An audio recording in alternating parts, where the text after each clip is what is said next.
اللہ الرحمن الرحیم اللہم صلی علی سیدنا و مولانا محمد معدن الجود والکرم وعلی آلہ واصحابہ وبارک وسلم۔ السلام علیکم ناظرین، آپ کا میزبان محمد حامد رضا مہروی پروگرام ہادی عالم صلی اللہ علیہ وسلم کے ساتھ حاضر خدمت ہے۔ آپ یہ پروگرام میرے ساتھ دیکھ رہے ہیں یکم ربیع الاول سے آقا کریم صلی اللہ علیہ وسلم کی سیرت کے حوالے سے، اور انشاءاللہ دیکھ سکیں گے 12 ربیع الاول تک ہم روزانہ آقا کریم صلی اللہ علیہ وسلم کی سیرت کے ایک پہلو کا انتخاب کرتے ہیں، کوشش کرتے ہیں کہ مختصر وقت میں علماء کرام کے ساتھ اسرار و رموز پر، ان کے اسرار و رموز پر گفتگو کی جائے۔ آج جو ہم نے موضوع کا انتخاب کیا ہے آقا کریم صلی اللہ علیہ وسلم کا شرم و حیا۔ حضرت ابو سعید خدری رضی اللہ تعالیٰ فرماتے ہیں کہ آقا کریم صلی اللہ علیہ وسلم پردہ نشین کنواری لڑکی سے بھی زیادہ حیادار تھے۔ ام المومنین ام عائشہ صدیقہ رضی اللہ تعالیٰ عنہ فرماتی ہے کہ آقا کریم صلی اللہ علیہ وسلم نہ فحش گو تھے، نہ بازار میں چلا چلا کر بات کرتے تھے، نہ عمدن فحش بات کیا کرتے تھے، برائی کا بدلہ برائی سے نہیں دیتے تھے، بلکہ جو ان کے ساتھ ایسا سلوک کرتا میرے آقا ہمیشہ انہیں معاف کر دیا کرتے تھے۔ اور میری ام المومنین ام عائشہ صدیقہ رضی اللہ تعالیٰ عنہ فرماتی ہے میں نے اپنی پوری زندگی میں حضور کا سطر نہیں دیکھا۔ اور حضرت جنید بغدادی رحمت اللہ علیہ فرماتے ہیں کہ حیا کہتے کسے ہیں کہ اگر انسان خدا کی رحمتوں کا بھی تصور کرے اور اپنی خطاؤں کا بھی تصور کرے، اپنے گناہوں کو بھی یاد کرے، اپنی غلطیوں کو بھی یاد کرے، تو جب یہ دونوں تصور ملتے ہیں تو ایک کیفیت جنم لیتی ہے، فرماتی اسی کیفیت کا نام حیا ہے۔ آج ہم اس حوالے سے گفتگو کریں گے۔ آج ہمارے ساتھ جو مہمان تشریف فرما ہیں آپ سب کی پسندیدہ شخصیت ہے، آپ سب کے محبوب، میرے محبوب، آپ سب کے محبوب ہیں، بہت پیاری گفتگو کرتے ہیں، بلکہ کہوں گا کہ آپ گفتگو کا انداز ایسا ہے کہ دلوں میں اتر جاتی ہے آپ جو بات کیا کرتے ہیں۔ میرے لیے اعزاز کی بات ہے کہ آج وہ میرے ساتھ میرے پروگرام میں تشریف فرما ہے محترم مفتی محمد اکمل قادری صاحب، اور ان کے ساتھ ہی آپ سب کی ایک جانی پہچانی شخصیت، بہت میٹھی گفتگو کرتے ہیں، نظام مصطفیٰ صلی اللہ علیہ وسلم پارٹی کے سربراہ ہیں، آپ سب کے جانی پہچانے ہیں محترم جناب حاجی محمد حنیف طیب صاحب۔ السلام علیکم ورحمۃ اللہ۔ وعلیکم السلام دونوں شخصیات کو اپنے پروگرام ہادی عالم صلی اللہ علیہ وسلم میں خوش آمدید کہتا ہوں۔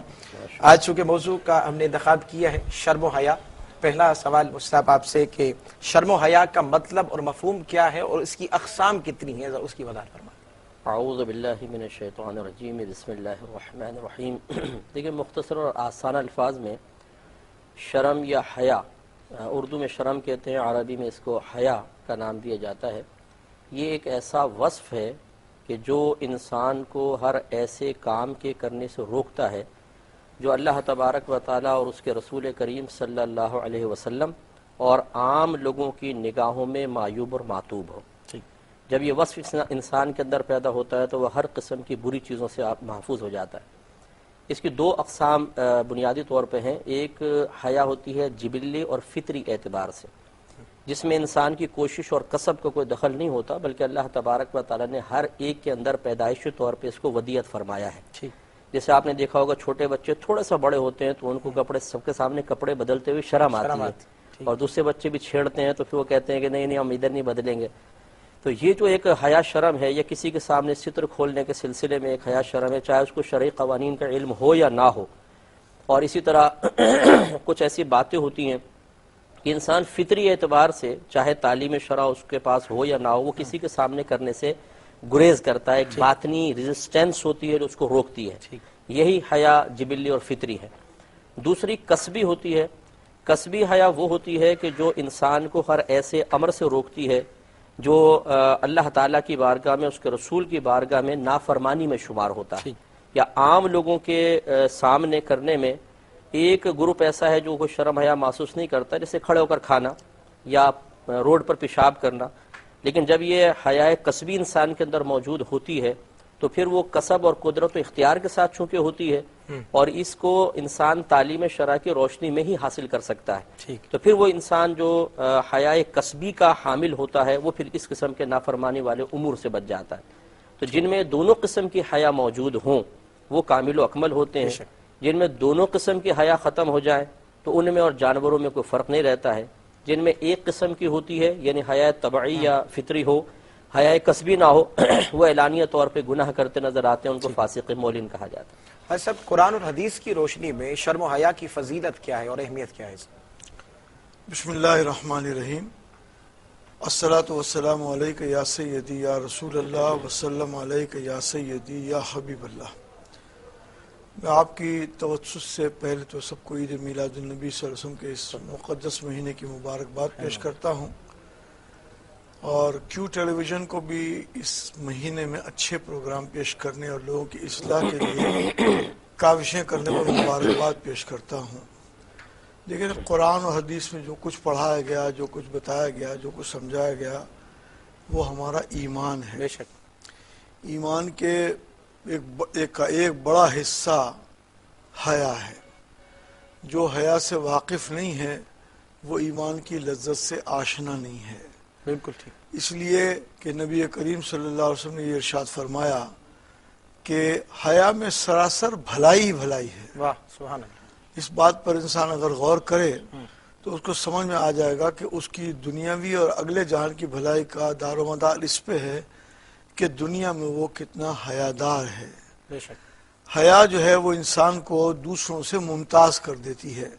جہاں کہیں بھی انسان اٹھتا بیٹھتا ہے، اگر وہ حیادار آدمی ہے، اور دونوں اقسام جس کا ذکر مفتی صاحب نے فرمایا اس کے اندر نمایاں جھلک موجود ہے، تو اپنے لوگوں میں وہ ممتاز ہو جاتا ہے، اور انسان اس کی شرافت کا، اس کی حیا کا، اس کی شرم و حیا کا تذکرہ کرتے رہتے ہیں۔ اور اسی لیے سرکار دو عالم صلی اللہ تعالیٰ علیہ وآلہ وسلم کی اگر سیرت کا مطالعہ کیا جائے تو بھی، اور اگر ارشادات رسول اکرم صلی اللہ علیہ وسلم کا بھی جائزہ لیا جائے تو بھی پتہ چلتا ہے کہ شرم و حیا جو ہے وہ اس معاشرے میں ہمیں لوگوں کے درمیان ایک اچھا انسان کہلوانے کے لیے ہمارا لازمی جز ہے۔ جس کو شرم اور حیا نہیں، نبی کریم صلی اللہ علیہ وسلم اس سے کس حد تک ناپسند فرماتے تھے اس کا اندازہ اس حدیث شریف سے لگایا جا سکتا ہے، جو بخاری شریف میں بھی ہے اور مسلم شریف میں بھی ہے کہ جس نے شرم و حیا کو چھوڑ دیا پھر جو چاہے وہ کرے، یہ انتہائی ناراضگی اور ناپسندیدگی کے عالم میں یہ جملے فرمائے گئے ہیں۔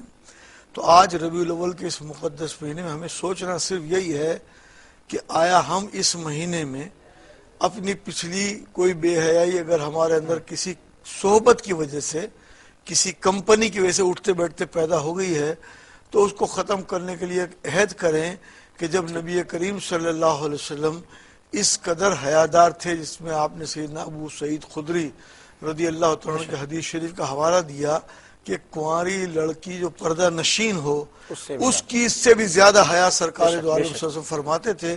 تو ہمیں بھی آج کے اس مہینے میں یہ عہد کرنا چاہیے کہ ہم نے اگر ماضی میں کوئی بے حیائی کی بات کی بھی ہے، فحش گوئی کی بھی ہے، تو اسے اجتناب کر کے ایک نئی زندگی کا آغاز کریں گے۔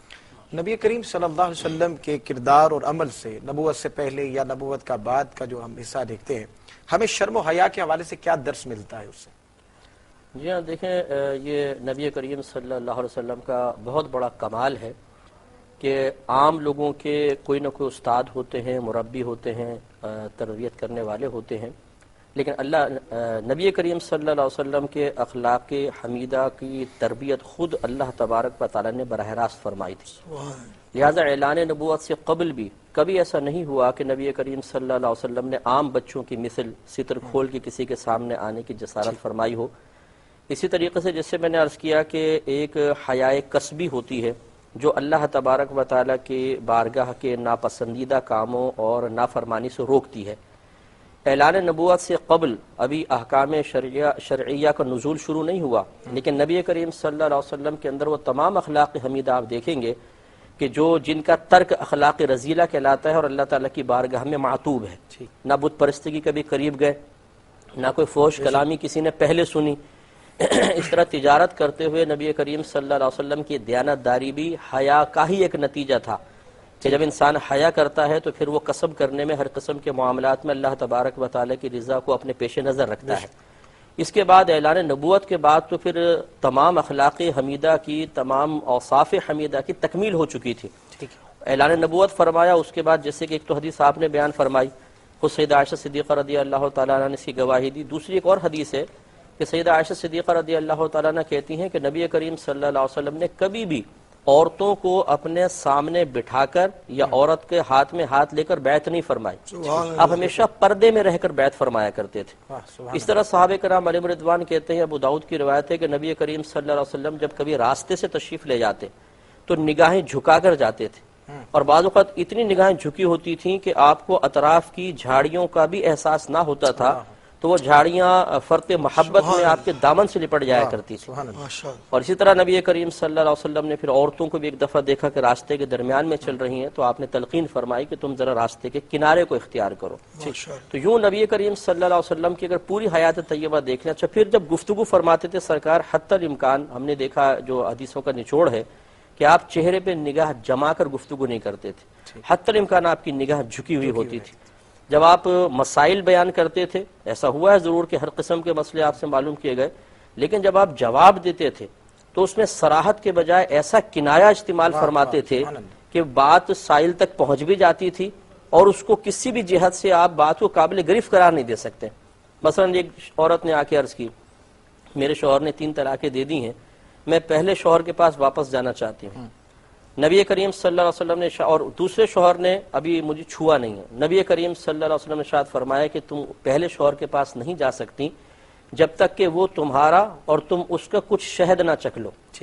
اب دیکھیں یہاں پہ کنایا سرکار نے ارشاد فرمایا، یہ بڑے نفیس اور خوبصورت انداز سے، اور ویسے بھی بلاغت کا اصول ہے کہ الکنایا تو ابلغ من التصریح، کہ کنایا تصریح سے ابلغ ہوتا ہے، زیادہ بلیغ ہے، لیکن اس میں ایک شرم و حیا کا پہلو بھی ہے جو ہمیں یہ درس دے رہا ہے کہ جب آپ گفتگو کریں تو ایسے الفاظ کا استعمال کریں کہ جس میں اللہ تبارک و تعالیٰ اس کے رسول کریم صلی اللہ علیہ وسلم کا منصب اور آپ کے جو وقار ہے، آپ کا جو مقام ہے، اس کو ملحوظ رکھا گیا ہو۔ اسی طرح جب ہم کسی قرآن یا حدیث کا ترجمہ کریں، اس ترجمے کے اندر بھی پہلو حیا کو ملحوظ رکھا جائے۔ اسی طریقے سے نگاہیں اٹھا کر چلنا، راستے میں یا کسی سے گفتگو کرنا، یا عورتوں سے اگر کسی لحاظ سے ضروری ہے اختلاط، تو ان تمام امور میں شرم و حیا کے پہلو کو پیش نظر رکھا جائے۔ تو نبی کریم صلی اللہ علیہ وسلم کی پوری حیات طیبہ اسی کا درس دیتا ہوا نظر آتی ہے۔ اس میں کچھ لوگ مستثنا بھی ہیں یا سب کے لیے حکم ہے؟ دیکھیں استثنائی صورت یقیناً ہو سکتی ہیں، لیکن اس کا بیان علماء کرام کی تشریح پر، علماء کرام کی تربیت اور تعلیم پر موقوف ہے۔ یہ ہو سکتا ہے کہ بعض جگہ استثنائی صورت ہو، لیکن اگر ایک شخص از خود اپنی نفسانی خواہشات کے تابع ہو کر کوئی استثنائی صورت نکالنا چاہے، وہ غلط ہے۔